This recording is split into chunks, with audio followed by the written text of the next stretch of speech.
Welcome to this episode of Mysterial Experiences, where we delve into the heart of mystery and the ethereal. Today we invite you on a voyage through shadowed realms of the unexplained, from spectral whispers to cosmic enigmas. Join us as we explore tales and phenomena that challenge our understanding of reality, in a quest to uncover truths hidden in the fabric of the extraordinary.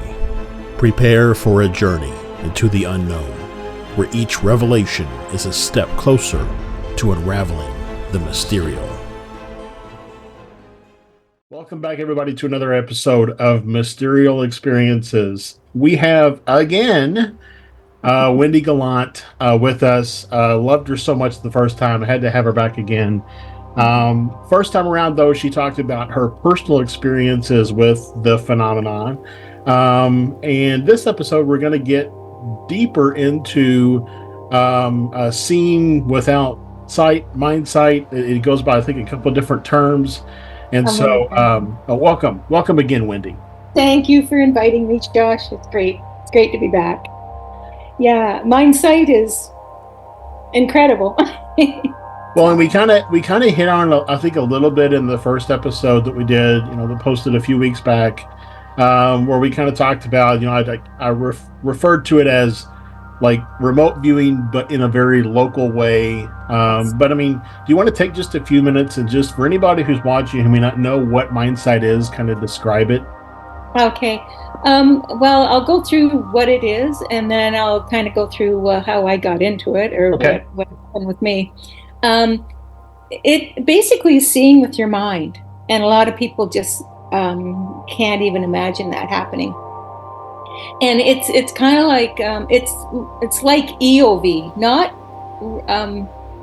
controlled remote viewing, but it's more like EOV, where you in this case it's up close. But EOV, you usually go to your target, so you actually go there and you see everything in your target.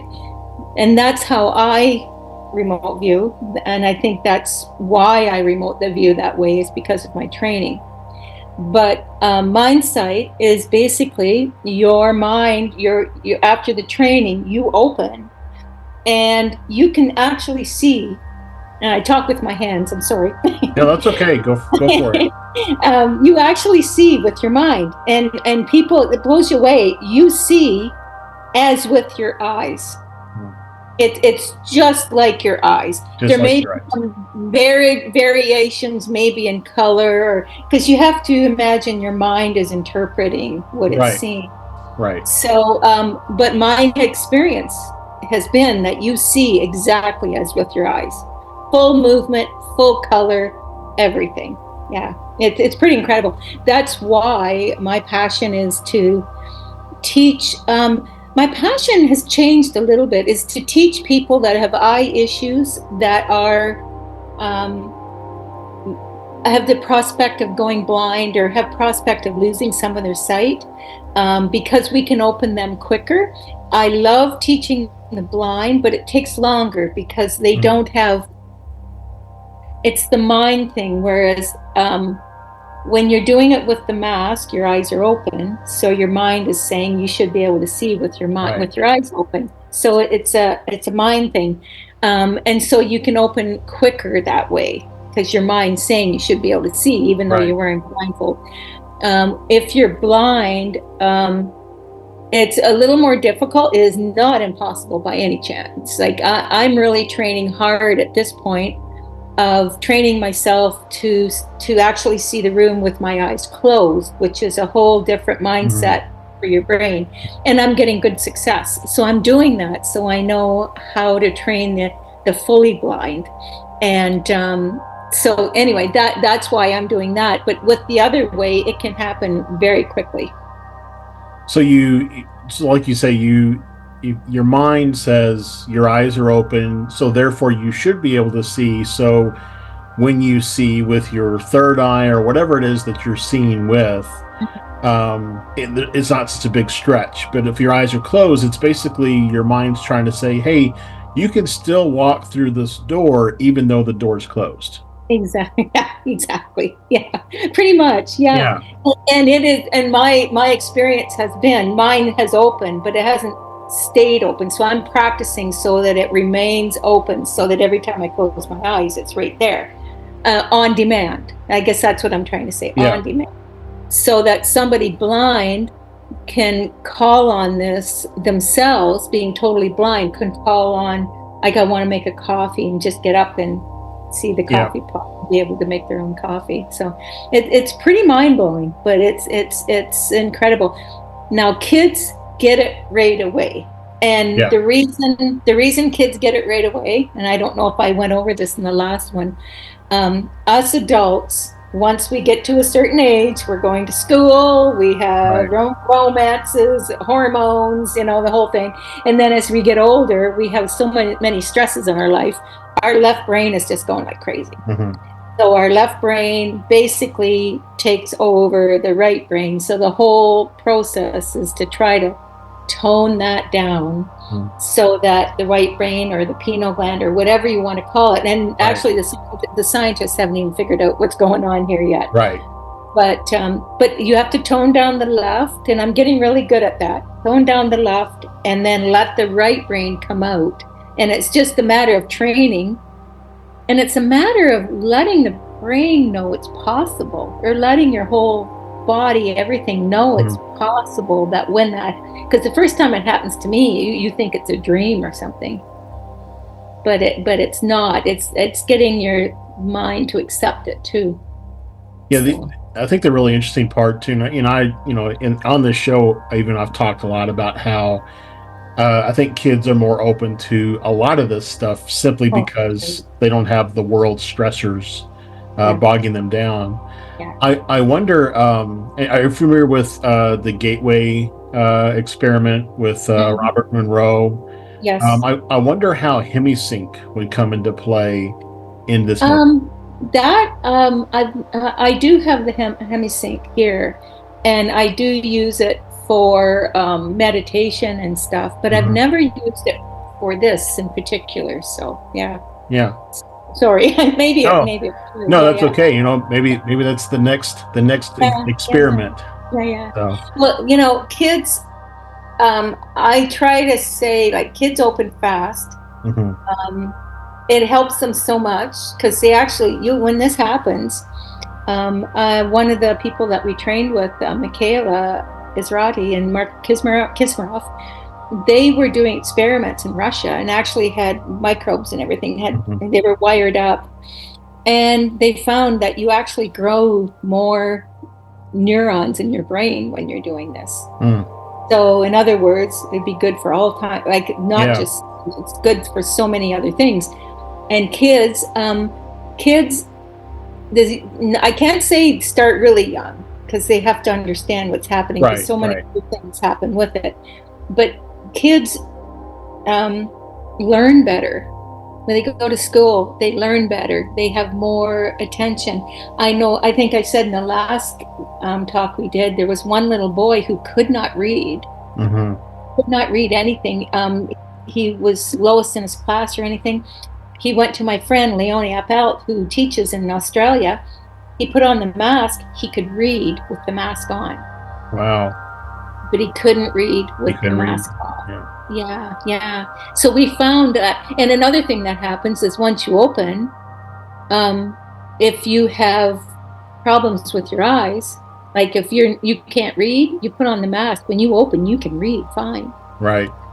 not coming through your eyes. So it's pretty incredible. Yeah. Yeah. I mean, it for me, it raises all kinds of questions around, because this is an area where I constantly think about the fact that what we see, hear, taste, touch, whatever, all of those different senses are really just, the electrical impulses interpreted by the brain. And so all the different things that we see, taste, touch, whatever, may be far more extensive. But if the brain doesn't have a point of reference to go back in the catalog and say, you felt, experienced, tasted this, it equates to this, tell the person that's what they're eating, that's what they're seeing, whatever, Mm-hmm. then it just ignores it. It basically processes it out. Or you you see it as a cloud, or because it misinterprets what you're seeing. Yes. Oh, for sure, for sure. And so it makes me wonder if this basically serves as an ability to retrain the brain in what it sees and how it sees it.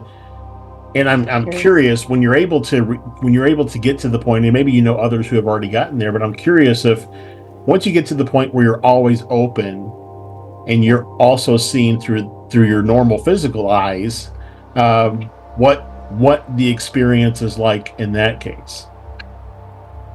Most people, if you have vision problems, once you open, it actually helps your vision. There's one girl right now that has, like, she only sees in a tunnel vision. Mm-hmm. She doesn't see anything out here. She sees in here. And they told her that she was going to go blind, and she's been training. And they told her to expect every time she went in for a test to expect her vision to deteriorate. She's going to notice that. Her last test that she had, her vision was better, and they went, "This is not possible.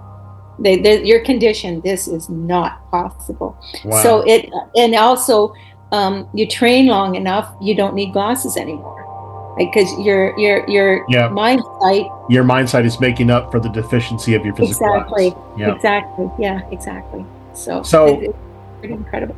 Before we get, because this is a great line of conversation, but I do want to take a step back because you mentioned in the beginning. So, how did you get into Mindsight? Well, totally by accident, but I become totally fascinated with it. My good friend again, Leonie Appelt, she was teaching her grandchildren. They were just tiny back then, just tiny. And she sent us a video and had her grandchildren running around playing hide and seek or playing treasure hunt. And they were doing all this with masks on, reading the clues and running all around the pool and running all over the place. And she sent a friend to Rob Freeman, who he got that, and he said to her, "Is this real?" And she said, "Yes, it is real." And he said, "Well, if it's real, I want to do it." Mm-hmm. So then he called me. And we found a teacher here right in Canada, and we both went to that teacher right in Ottawa. And I walked in, and it's really funny how this works. I walked in excited, and we were sitting around this table with the teacher. I was so excited. And the first thing I said to Rob was, "Why aren't the blind being taught this? Like, why are these just few sighted people here, fascinated by this?" And it was really funny because that session, the teacher said to me, like, we had to introduce ourselves. And the teacher says to me, "You probably won't open." And I'm like, "What?"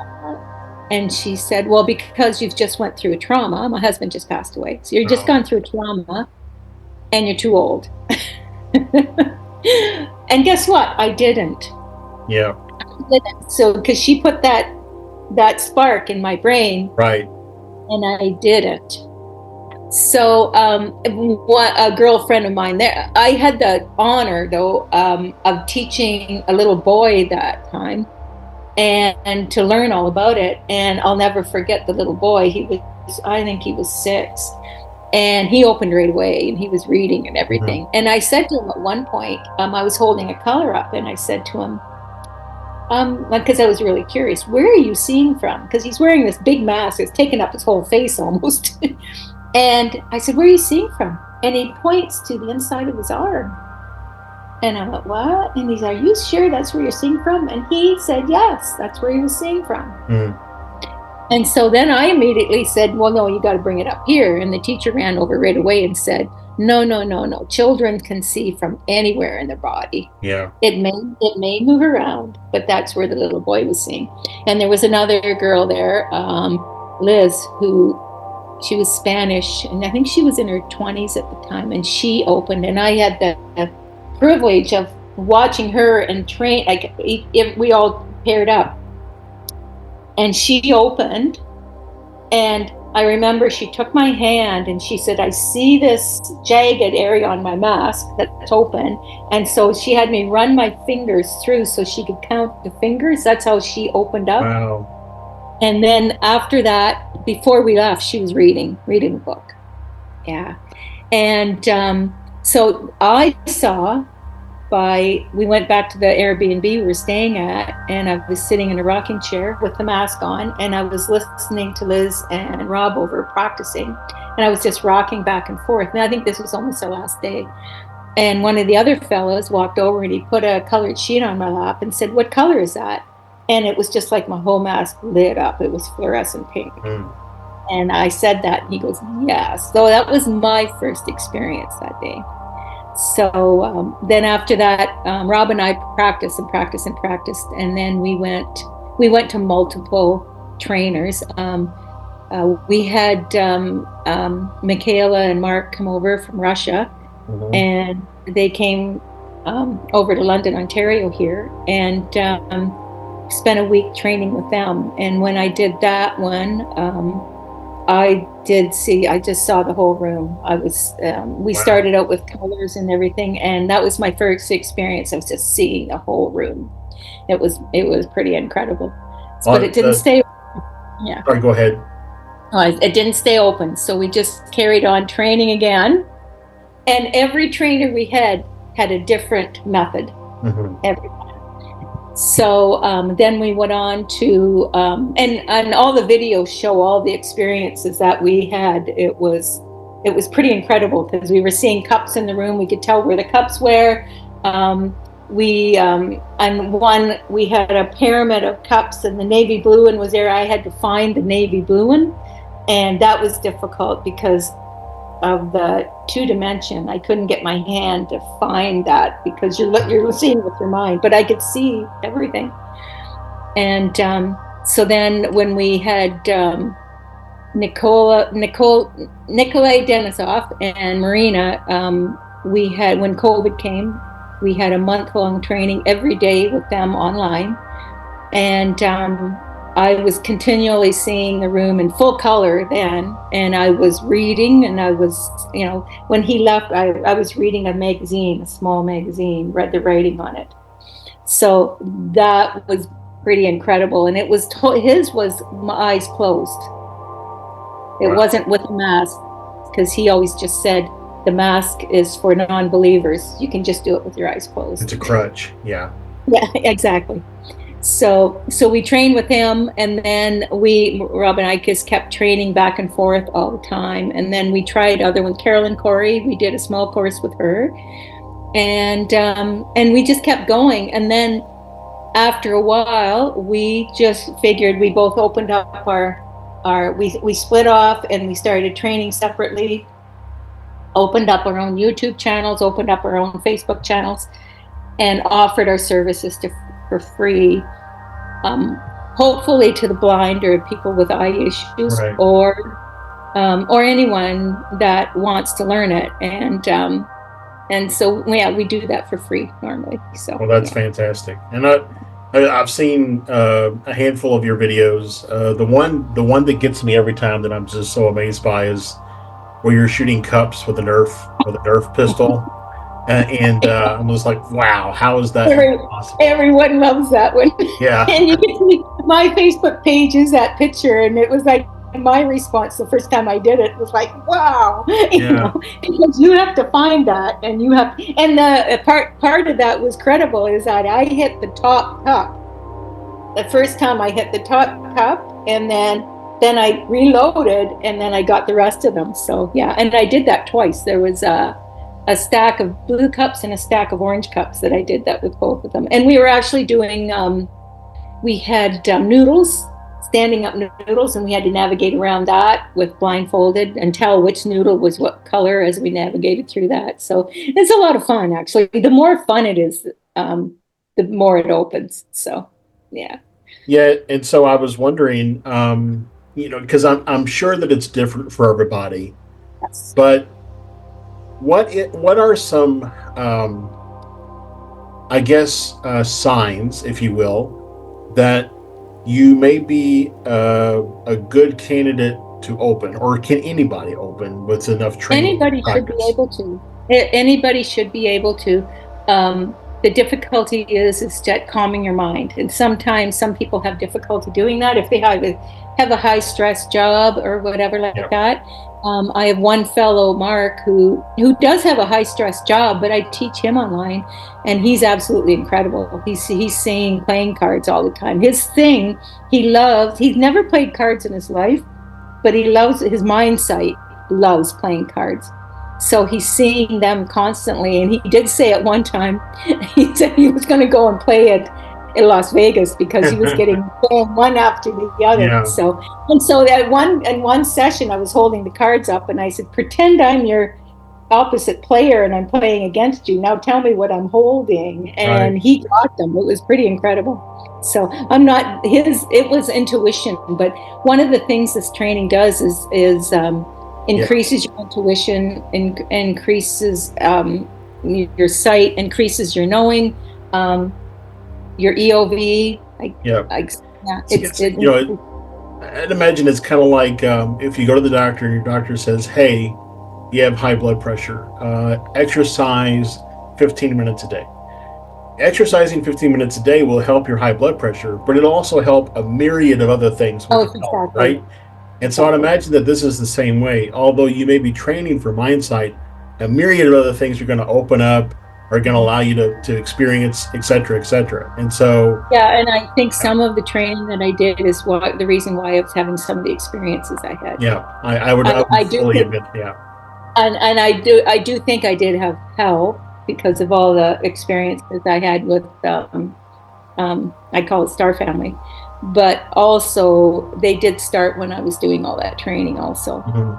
So and that's when I came to the conclusion it was your consciousness, because I had one time Rob was training me.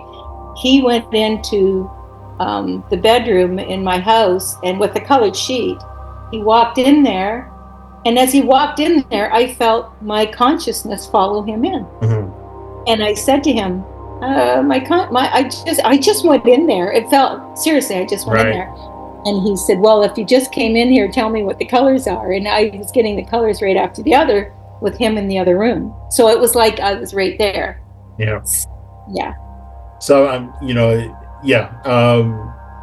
so as far as for other people to, let's say that I wanted to work on my Mindsight. Mm-hmm. Is it something that's best done with like a partner so that we can work together? Can I do it as a solo? You can. It is easier. The problem is when you're doing it solo, your left brain is telling you what to do. Okay, well, next time get the purple card or something like that. So your left brain is working all the time. Whereas if you're working with a partner, then you're not making any decisions or plans. The other partner's doing it. So you can just let that all go and then just let your, just get into a relaxed state and let your right brain come out and work. Yeah. And let it appear. So it's pretty cool. But having a partner is really, really good. And we have on our website, what to do, like the basics of what to do. Mm-hmm. And actually Sean McNamara, he went in and he watched all of our videos and stuff, and so he did it himself through our videos. And then he wrote a book about it, and he's now teaching it actually, so if anybody wanted to go to him. But he wrote a book on it. It's called Mindsight, Sean McNamara. And but he did it all from our videos, so he gave us credit on the first of the book. But it was pretty incredible because he's very a precise person. So each day he wrote down exactly what he did and the results he got and that. So so that's I actually refer everybody to him normally. It's funny because I have that book, but I am very much an audiobook person. And I first started listening to it, and I was like, this should probably not be listened to in the car. So, I stopped listening to it in the car. But I have that book. And then, what would be interesting, I think, is, if you all were to ever think about maybe doing a video where it's just a 10-minute video of, okay, I'm going to hold up a card for 30 seconds, and then I'm going to hold. So that way, for people who maybe are doing it solo, can still have that virtual partner, so to speak. Yeah, I know I actually set I put on my Facebook there just recently that anyone that because you have to keep practicing Mhm. or it's like a muscle, the muscle Right, goes away. So at one point I knew there was a lot of people on my site who taught like ICU and InfoVision. I right, had teachers on come onto my site and then they had students of theirs coming onto my site because they wanted a community, which is right. really kind of cool. And I posted that I was willing to be not like since they already were open, I was willing to just do a YouTube or not even YouTube, a Zoom Yeah. lesson for everybody, for anybody that out there that wanted just a training. And I would just do that very same thing. Yeah.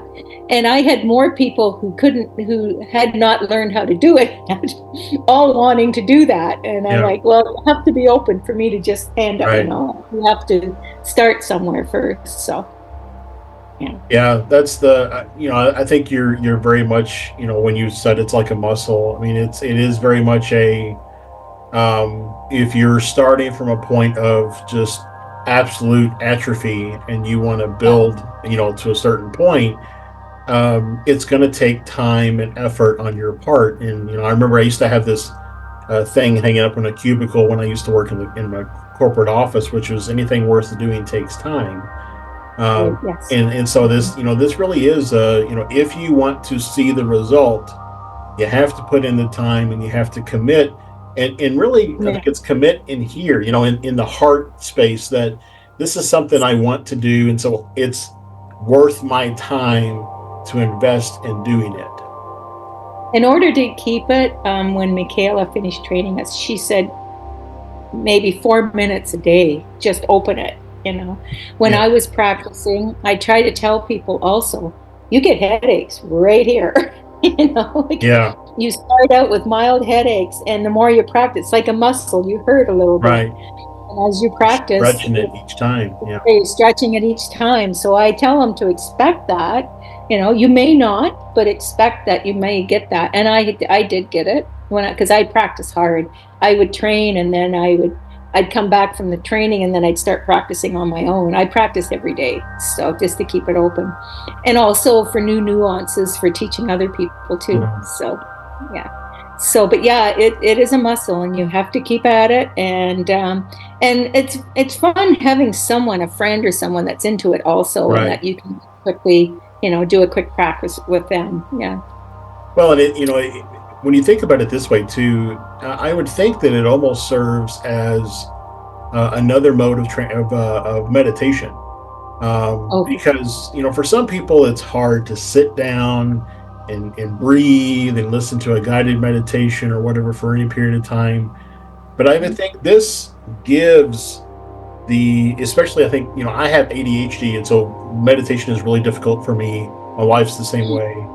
Um, mhm. this may serve as kind of that meditative activity to help calm the brain and reduce stress and everything, but in a way that is also very kind of dopamine driven, in that you have success and you almost kind of Oh, yeah, a game out of it. So it's gamified meditation. I mean, it's a yeah, win-win. yeah, and we always music's good. I play music in the background. Anything that takes that left brain away, Yeah. anything to have the left brain go over here, and we find that the funnier it is. Yeah. We've had some real funny things happen. The funnier it is, you just open wide. Yeah. One of my favorites is when I was training Rob. He was getting nothing, and he was getting frustrated. But he didn't tell me he had all this business stuff going on in his head. He didn't say anything about that. Right. So, as a trainer, you feel responsible to make them open or, make it happen. So something in my mind told me, I went up and I flicked him in the forehead, boom, like that. A little too hard, I think. And we both broke out laughing. And then he just started getting absolutely everything. For Yeah. some reason, it just shut that Yeah. down.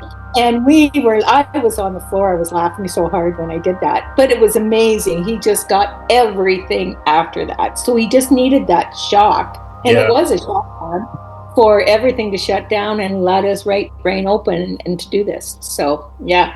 Well, it's funny. I just earlier today was telling someone about, we were a few days ago talking about when you're in a situation and you feel kind of that fear start to creep in about whatever, which is, really at the end of the day, it's, the anxiety of the moment. What is a mechanism you can use to tamp down that fear? And then we were talking about that, and I realized today that probably the easiest thing you can do is smile. That For sure. Smiling releases those endorphins, and that relieves all that stress and anxiety. And so, in your case, you got more than a smile, you got a big belly laugh, but it's still the same benefit. When we train people, we ask them to smile. And in fact, it's so bad that we ask them sometimes, if they say they can't smile anymore, put a pencil in your mouth. We ask them to do that. And it was interesting the other day, because I feel energy. I think I talked about the last time. I feel energy. And so I tried that. I was meditating. I was feeling energy. And so then I just put a pencil, like made it pretend that I was smiling. As soon as I made that motion in my face, I could feel more stronger energy. So, so that could be one of the reasons, but I think just the act of doing it, we all should just continue smiling all the time. So. Oh, yeah. I mean, I used to work in my early career, I used to work in a call center, and they had a mirror, kind of pasted or taped to the monitor, and it had a big open smiley face on it, and it said, "Smile, the customer hears it or feels it," or something like that. And it's very much true. I mean, I think when you're smiling and you're talking to someone, you definitely feel that increase in positive energy that comes through from that person. And like you said, if it's getting your left brain out of the way, because there's nothing to worry about, there's nothing to have anxiety or stress or whatever about, because that smile is pumping those endorphins into the body, like, you're good, you're in a good place, you can exactly do whatever, so. Exactly. And then that's the whole problem that we have, is just shutting that down. And because of being an adult. Well, once it's open though, my girlfriend, her grandson, who started this when he was very little, and it was funny, I was training with Leonie, she's in Australia, and she wanted to practice with me, so we were practicing, and she was seeing everything, and she went, "Oh, I'm going to go out and drive the car." And I said to her, "Well, if you do that, you need to videotape it." Yeah. So, and she just laughed, and we quit the session. The next day I get a text, "Seth is going to drive," which is your grandson. So then I get a video of Seth driving through their property, through trees, with the blindfold on. Wow. And he was having trouble with trying to, like a 2D, so he was trying to figure out where the trees were. But the video is pretty incredible. So he's kept it open, and he was able to drive the car. He wasn't quite old enough, but he was just driving it on their property. Right. Yeah. So, but once it opens, it stays if you're conscious of it. So that's why I always say the younger better. I started quite old, so. So you've mentioned it now twice, and I want to draw attention to it. You keep talking about it's in 2 dimensions. So in Mindsight, do you not see in the 3 dimensions? Do you not have the depth perception? It's when it's first open. Like at first, the depth perception is a little more difficult. It's seeing it, but it can't. It does eventually, but when you first open, it's really, really hard for it to figure out the depth of it. Okay. And I know I've gotten up walking around and I could see the wall, but I couldn't figure out where it was. It was there, but where is it? In relation to where you are. Gotcha. Yeah, so it takes some time to do that. Eventually it does happen, but it does take some time. That was the first time Seth he can walk around, throw a ball, or do all that stuff because he's been doing it for so long. But when he was driving, it was a little more difficult because he was doing his left brain was doing the driving and stuff, basically. Right. Yeah. He was seeing through the right brain, or Mindsight. So there was a lot going on, and when he was done, he shut down. It just shut down on him, and he was really worried it was going to come back. But I think it was just a little too much for him that day. Yeah. And he opened up later on. So yeah. But yeah, for me, it was just. I think what it was is I was wearing the mask. I had the pyramid.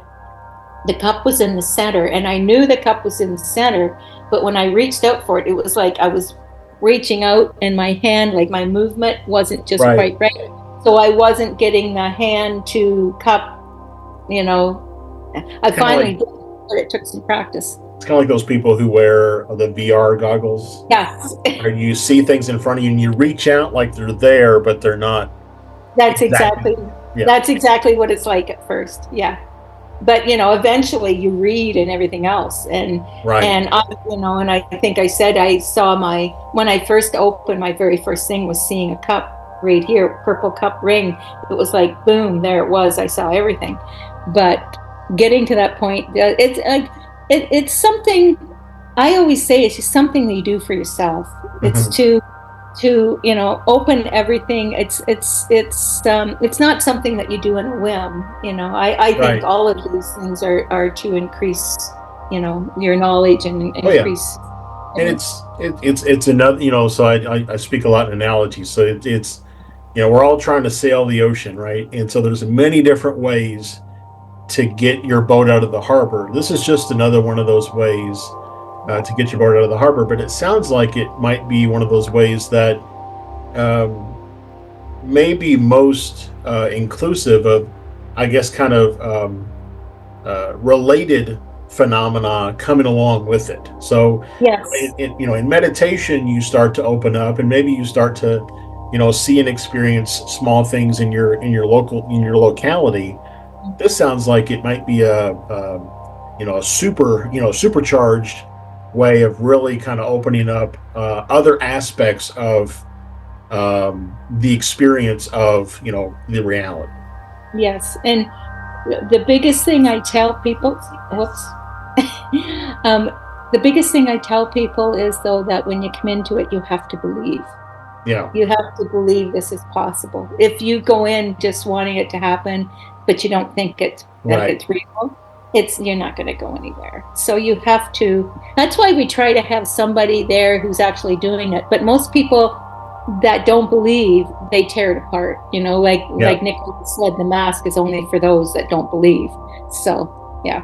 But it is one of those things. I think I recently had a really good experience with some friends and a pendulum and a Mhm. board that you could get different answers, and it has like the full alphabet, like a Ouija board type situation, but it's for a pendulum. And I had great response, great answers coming back. I mean, it was really insightful, and it was me and a friend of mine would say it was a pudding moment. The proof is in the pudding. That's right.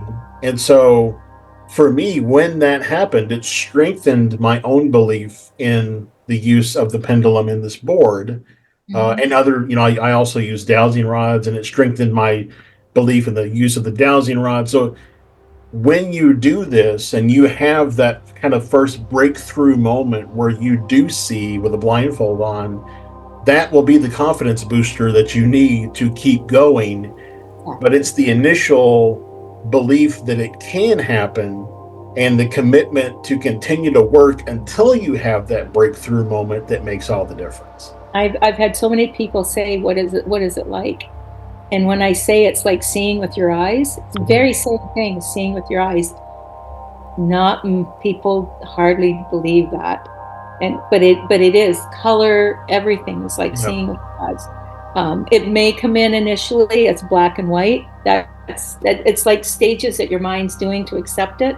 And my first was it came in black and white, but then it came in full color, and it was like so much excitement. And then the excitement brings it in stronger.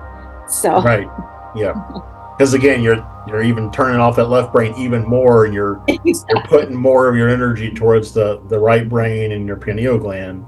exactly. I've had it, so I've not done extensive practice with it, but I've done the occasional, and I tend to have pretty good results at night when it's dark. I can usually, I'll just close my eyes, and it's a really weird thing to explain it, but I close my eyes, but I open them on the inside. Is the best way that, like, I actually take my eyeballs and I point them out the front of my eyes instead of looking down, which is what I normally do when I sleep. Right. And so I actually close my eyes and look out through my eyelids, and I can usually see the shape of my room, and I can usually see my closet door with my pants hanging on the back of it and stuff like that. But I've not gone as far as to try those things during the day, typically because my left brain is in full swing and I'm not getting ready for bed. When you But see yeah, when you see those things, you should get up and try to touch them. Like if you see yeah, a closet door and you see the knob on the closet door, go over and try to touch it and see, and that would be confirmation for yourself yeah, also. When we were practicing, everyone told us that you had to be in bright light to do it. And when you were talking, it just reminded me, we went into a closet, dark closet. And Rob picked up a magazine for me and said, "Do you see any letters on this magazine? Like it's pitch black." mm-hmm. And he knew what it said. I didn't. And he said, "Do you see any letters?" And I got the first letter, and then I got the second letter. Then all of a sudden, the whole name of the magazine came up. It's pitch black. How did I see that? Right. So proven it. It is your Mindsight, and you can see no matter what's going on. So. There's an old ghost town that's close to me here in Arizona, and it's called oh my goodness, I'm totally going to blank. Dutchman's Mine ghost town or something like that. And there's a part where they take you down into the mine. It's not technically the mine because the mine is flooded, and they get in there and they turn all the lights off, and you can't see your hand in front of your face. I mean, I tried. I sit there and wave my hand in front of my face, and you couldn't see it. I wonder, I'm just, in that type of situation where it is truly, there is zero light, you can't see a thing, if Mindsight would still prevail. I think it would. We've had a lot of discussions about that, and we think humans have always been able to do this.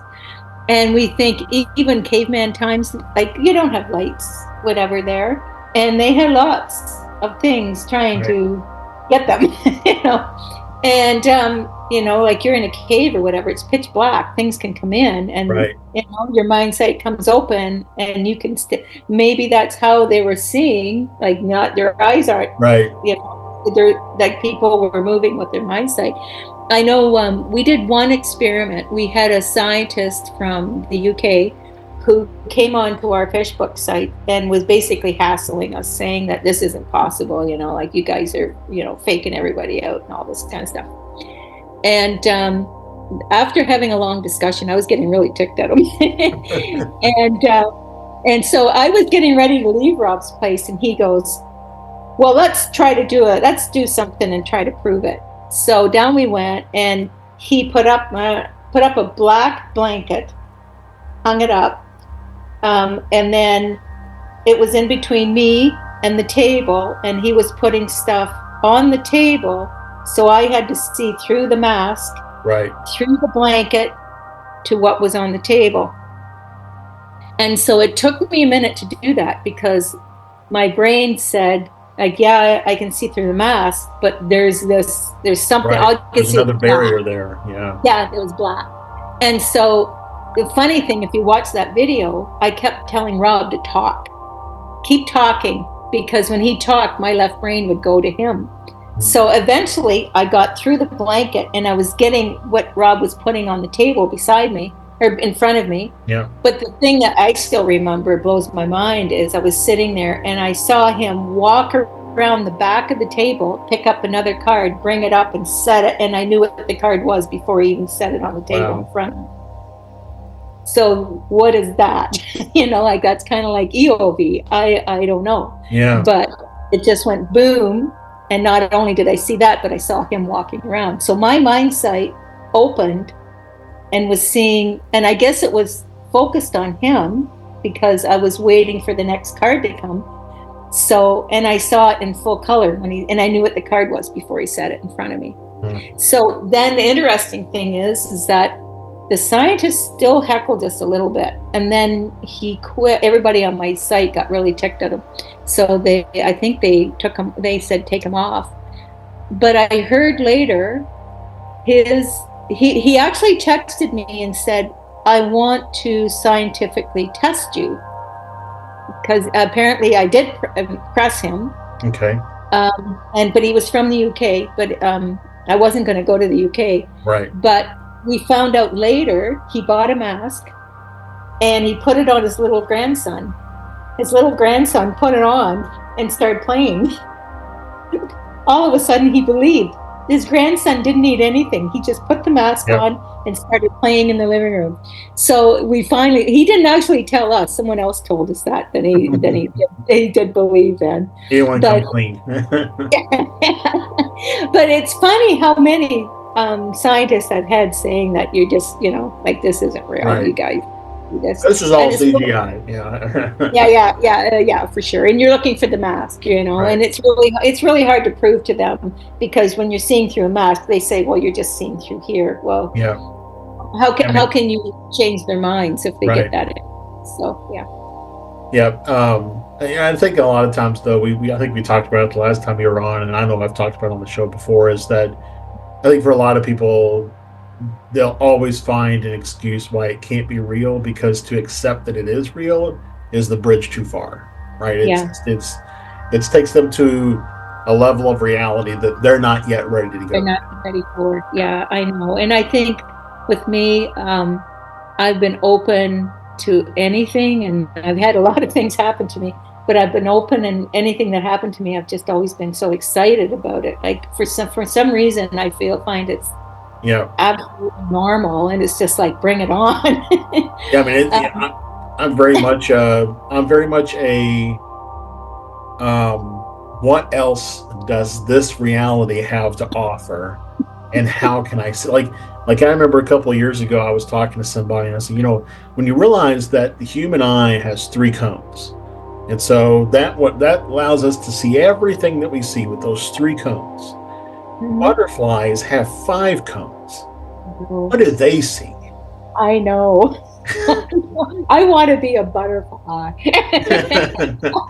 I mean, but I don't even think it's possible for us to fathom what if you were to try to mimic what a butterfly sees, it would still only be what our eyes can process. Exactly. So we can. Our Mindsight could go there, become part of the butterfly, and actually experience what the butterfly is. That's very cool. Very cool thought. So we're rounding up on time. Been going for about 50 minutes. I want to give you an opportunity. I know you got an event coming up this summer, and I want to give you an opportunity to let people know more about it. Okay, well, to open people, usually sighted people, we're going to have some people there that are, one fellow is going to be blind. We have a couple others that have eye issues. And the reason we're doing it is because to get people together, it's going to be a week-long session, and get people together, you build the energy, you build the frequency of people, everyone helps each other and everything. And so we're going to train them, and usually it can happen very quickly when you're doing this. Right. And the more people, the better, to get the energy up. And doing it online it takes time. It really does take time, and you have to be totally committed. Whereas this, you can do it in the week-long course, and then once it's open, then it's just up to you to keep it open. Right. So So that's why we're doing it. So many people have been asking for training. Everybody's been asking for training, and we can't do everybody online, because it just takes. So we've just decided to do this, and we found a cool little place nearby my place. It's an old mill. It's been turned into a hotel, and it's very farm oriented. The food is incredible, and it's right by a huge river here. So the stream runs basically through the whole place. So it's really a really cool place. So the atmosphere is amazing, and the staff is amazing. So we decided to go there. It is out in the country though, but we did that we were thinking about the city, but we didn't think the energy would be the same there. Yeah. So that's why we decided to go here. So that's why we're doing that. So and it's going to be on the June 9th to the 14th. And so it's just to summarize, it's in person in Canada. June 9th through the 14th. And if people want to know more information about it, how can they get some? They can come onto my Facebook site. We're trying to get more information out of it right now, but yeah, on my Facebook site, or Learning to See Blindfold on Rob's Facebook site. It's a public one, so they can go in and ask for it in there also. Okay. So we're just in the process of finishing up a website. We should have done it first, but but we had so many people asking for training that we just decided to go ahead with it. Yeah. So I think it's really cool. It's a phenomenal service that you offer, and um, for anybody who has the opportunity to take advantage of it, I highly recommend that they do. It's on my list. Unfortunately, I'm in college right now for my master's degree, and I'm stretched too many ways right now to try to commit to doing that. But as soon as I'm done, that's the next thing on my list, is to work on my Mindsight. We're really hoping to maybe do another one in the fall. That's what we're hoping. If this one goes well, we may go in the fall. The people at the hotel really like the idea. It's really strange. We told them what we were doing, and they're like, wow. So they're really, really keen and really supportive of it all. I said, you may see people walking around with blindfolds. Yeah, right. Yeah, be prepared for your other guests to ask what's going on, right? Exactly. But we're really looking forward to it, and I really hope we're hoping everybody comes. We get have a good time, and they get to experience the area. We're right on Lake Huron here too, so their evenings are free to go out and explore, and there's hiking trails right around the mill too. So it's really kind of a cool spot. Lots of energy there. So yeah. Oh, yeah. So it's I can already kind of feel the energy of the space. I'm projecting into the future now, and I feel it's going to be high. And we're going to have. There's going to be two Dan. We're going to be training, but we have Danny there. She's been reading full time since she was in her 20s. She's going to be wearing eye patches and a mask. And so if anybody has any doubts, they can come and see Danny. and then we have Claudia, who just opened. So she's the one that has the eye issues, and she just opened. She's just had the experience, and she's just starting to read. So, but the problem is, I've had a lot of people say, we want you to come and be analyzed, like go to a lab, and they want to try to figure out how this works. But the problem is, when you put people under stress, it shuts down. Right. Yeah. Yeah.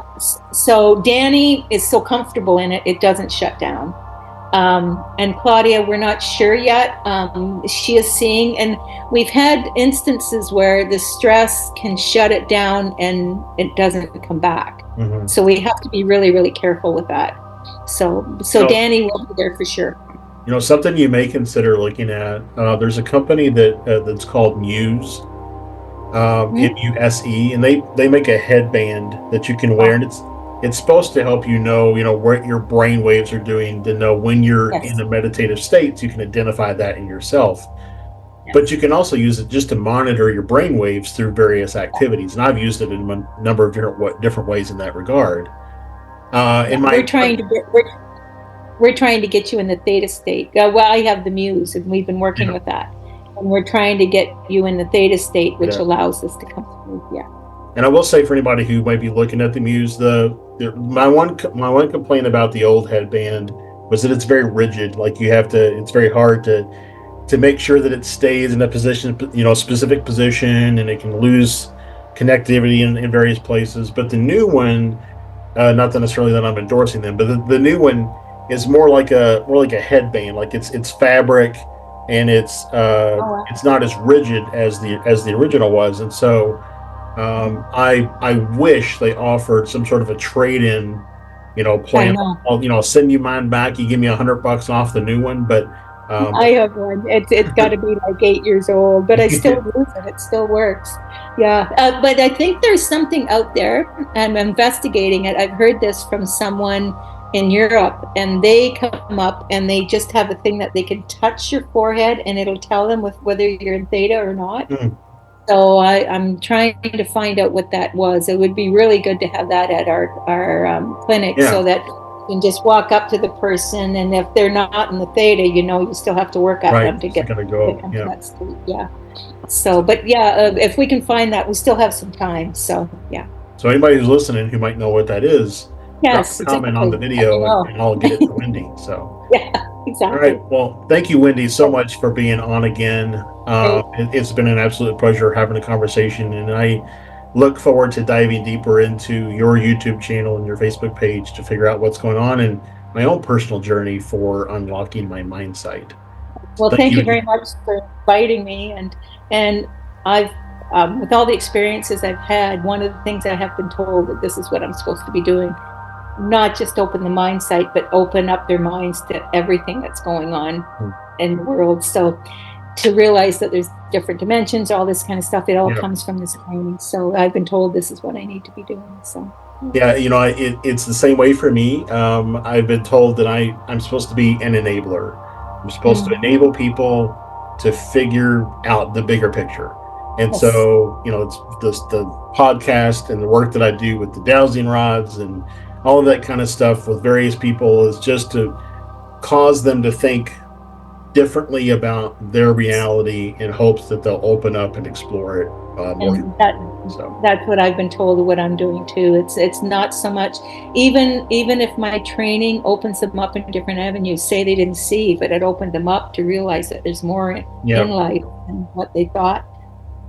That's part of my goal also. So, and that's what I'm considering training on my own personal Facebook site, is to do some of that also. So Well, thank you for being of service and for helping everybody or anybody who wants to start to grow beyond the limitations of their physical body. Uh, mm. so, and thank you all Thank you for very much. watching. If you have any comments, I'd love to see them underneath the video. Thank you for those who posted comments on the last time that Wendy was on the show. And if you've had an experience or having experiences with the Mysterial and you'd like to come on the show and talk about them, or if you want to write it up and send it to me in an email and I can read it on the show, perfectly fine too. You can email me at Josh Rutledge, it's RUTLEDGE, at mysterialexperiences.com. So thank you all so much again for tuning in, and I hope you have a wonderful weekend. Bye.